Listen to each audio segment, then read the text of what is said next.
नमस्ते। आज हम एक ऐसे रहस्य की दुनिया में चलेंगे जो विज्ञान और अध्यात्म के बीच की रेखा को धुंधला कर देता है। ये रहस्य है अणिमा सिद्धि, एक परमाणु के आकार तक सिकुड़ जाने की वो प्राचीन योगिक शक्ति जिसके बारे में सुनकर ही दिमाग चकरा जाता है। जरा सोच कर देखिए, क्या यह मुमकिन है कि कोई अपने शरीर को इतना छोटा, इतना सूक्ष्म कर ले कि वो एक परमाणु के दिल में समा जाए, या फिर एक सुई की नोक पर पूरा का पूरा तांडव नृत्य कर सके। अब सुनने में ये किसी पौराणिक कहानी या फिर किसी फिल्म की फैंटेसी जैसा ही लगता है ना? लेकिन क्या हो अगर ये कोई जादू नहीं बल्कि एडवांस्ड क्वांटम फिजिक्स का वो सीक्रेट हो जिसे हमारे प्राचीन ऋषियों ने हजारों साल पहले ही डिकोड कर लिया था। तो सवाल यही है कि ये महज एक कथा है या एक छिपा हुआ विज्ञान?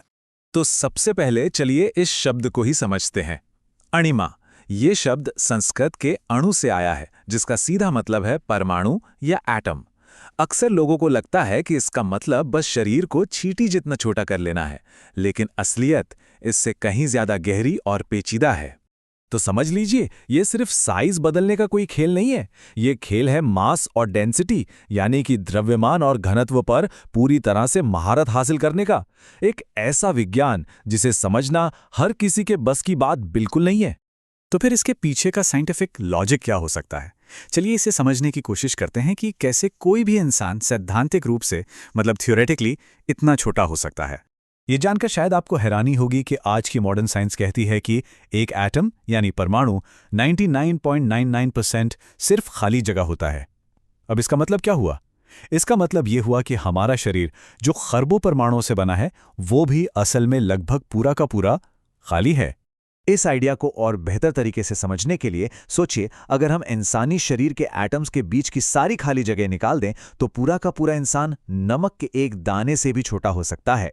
लेकिन हाँ, उसका वजन उतना का उतना ही रहेगा।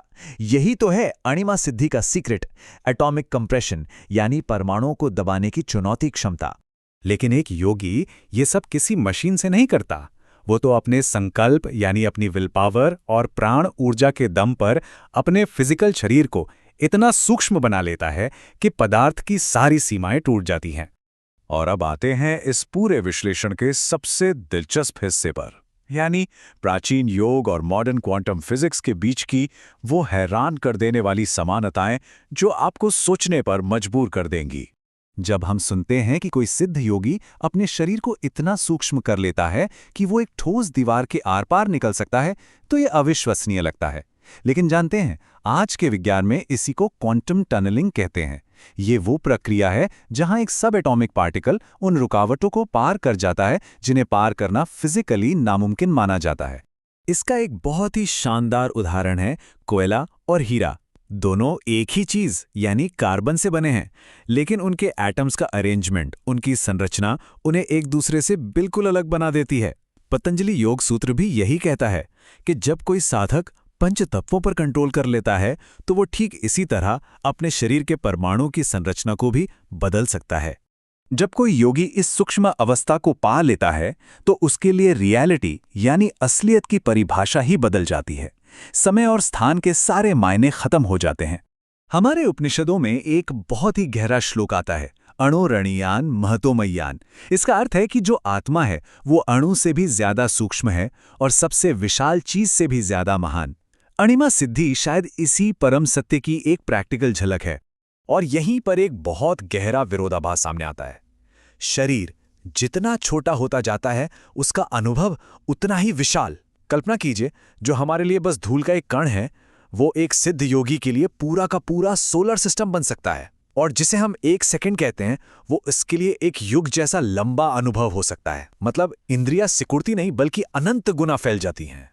तो चलिए अब ये देखते हैं कि यह प्राचीन सिद्धि आज की मॉडर्न टेक्नोलॉजी से कैसे जुड़ी है, और साथ ही इसमें छिपे हुए खतरों के बारे में भी बात करते हैं।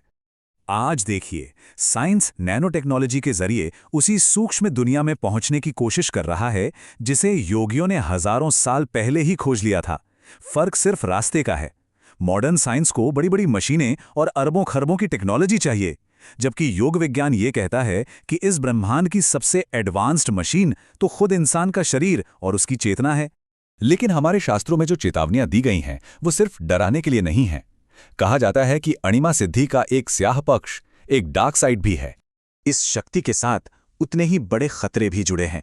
इसके लिए चाहिए 100% एकाग्रता, क्योंकि ध्यान अगर एक पल के लिए भी भटका तो साधक इस दुनिया और दूसरे आयामों के बीच कहीं अटक कर रह सकता है। सोचिए, एक ऐसी अवस्था जहां वो सब कुछ देख और सुन तो सकता है, लेकिन उसे कोई देख या सुन नहीं सकता, बिल्कुल एक जिंदा भूत की तरह। तो फिर अणिमा सिद्धि का असली मकसद क्या है? क्या ये सिर्फ एक सुपर पावर हासिल करना है? नहीं, इसका अंतिम रहस्य इससे कहीं ज्यादा गहरा है। असल में अणिमा सिद्धि सिर्फ छोटा होने की कला नहीं है, ये तो अहंकार को, यानी मैं के एहसास को पूरी तरह से मिटा देने की प्रक्रिया है। ये शून्य हो जाने की एक गहरी आध्यात्मिक यात्रा है। और यहीं इसका असली रहस्य खुलता है। शक्ति सिकुड़ने से नहीं मिलती, बल्कि अपने मैं को मिटा देने से मिलती है। क्योंकि जब कोई व्यक्ति कुछ नहीं बन जाता है, तभी उसके अंदर सब कुछ बनने की क्षमता जागती है। यही है खुद को खोकर पूरे ब्रह्मांड को पा लेने का विज्ञान। और ये सारी बातें हमें एक आखिरी सवाल पर लाकर छोड़ देती हैं। क्या वो सिद्ध योगी आज भी हमारे बीच मौजूद हैं, बस हमारी नजरों से ओझल होकर घूम रहे हैं? या फिर वो किसी ऐसे पैरेलल यूनिवर्स में खो चुके हैं जहां से वापसी का कोई रास्ता ही नहीं है?